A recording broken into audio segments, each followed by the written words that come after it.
যে আমাদের নেতা বিএনপির ভারপ্রাপ্ত চেয়ারম্যানের জন্মদিন উপলক্ষে আমরা কোনো অনুষ্ঠান করছি। তিনি সারা দেশে আমরা বিএনপি পরিবার এই সংগঠনটির মধ্যে দিয়ে তিনি অসহায় পরিবারের মাঝে যে যোগাযোগটা করেন, সেই কর্মসূচির অংশ হিসেবেই আজকের এই অনুষ্ঠানটি। সারা দেশে বেশ কিছু পরিবারকে এখানে নিয়ে আসা হয়েছে, তাদেরকে কিছু সহায়তা দেওয়ার জন্য। বিএনপির ভারপ্রাপ্ত চেয়ারম্যান তিনি গতবারও তার জন্মদিন পালন না করার জন্য দলকে নির্দেশ দিয়েছিলেন। আমরা সেভাবেই কোনো কর্মসূচি গ্রহণ করিনি। এবারও তিনি নির্দেশ দিয়েছেন কোনো কর্মসূচি গ্রহণ না করার জন্য। আমি মনে করি যে বিষয়টি উনি গভীরভাবে উপলব্ধি করেছেন, সামগ্রিক বিষয়টি উপলব্ধি করেছেন সারা দেশকে বিবেচনার মধ্যে নিয়ে।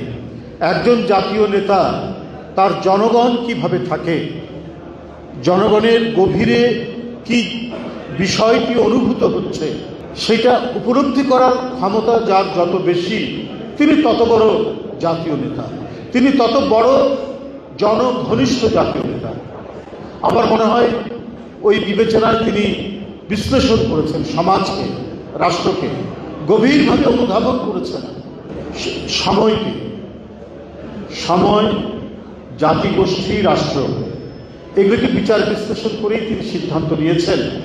গত 2 বছর হলো আমরা কোনো ধরনের কর্মসূচি গ্রহণ করি না। এক, যে দেশে তার মা তার সন্তানকে বাজারে বিক্রি করে দেয় শুধু ক্ষুধা নিবৃত্তের জন্য, যে দেশে কোনো ব্যক্তি তার কিডনি বিক্রি করে দেয় পরিবারের ক্ষুধা নিবারণের জন্য, সেই দেশের একজন নেতা, জনঘনিষ্ঠ এবং জনপ্রিয় নেতা, তিনি কি করে তার জন্মদিন করবেন? কত মানুষ অসুস্থ, কত মানুষ ক্ষুধার্ত। জুলাই আন্দোলন তার আগের পূর্বাপর, বিএনপির কত নেতাকর্মী এবং সারা দেশের কত মাসুম বাচ্চা, শিশু, তরুণ, কিশোর, যুবকরা নিজের দিয়ে গণতন্ত্র ফিরিয়ে নিয়ে এসছে। তাদের পরিবারে এখনো আহাজারি চলছে, কান্না এবং অশ্রু জলের মর্শিয়ার মধ্যে দিন যাপন করছে। সেখানে কি করে বাংলাদেশের একটি বৃহত্তম রাজনৈতিক দলের নেতা তিনি তার ঢাকঢোল পিটিয়ে জন্মদিন করবেন? এই সমস্ত বিষয়গুলি উনি চিন্তা করেছেন এবং সুস্পষ্টভাবে বলেছেন যে এইভাবে বলে দেন যে কোনো আড়ম্বরপূর্ণ কোনো ধরনের অনুষ্ঠান করা যাবে না। আজকে 20 নভেম্বর আমরা অসহায় মানুষের মাঝে কিছু তার পক্ষ থেকে কিছু সহায়তা দেওয়া হয়েছে।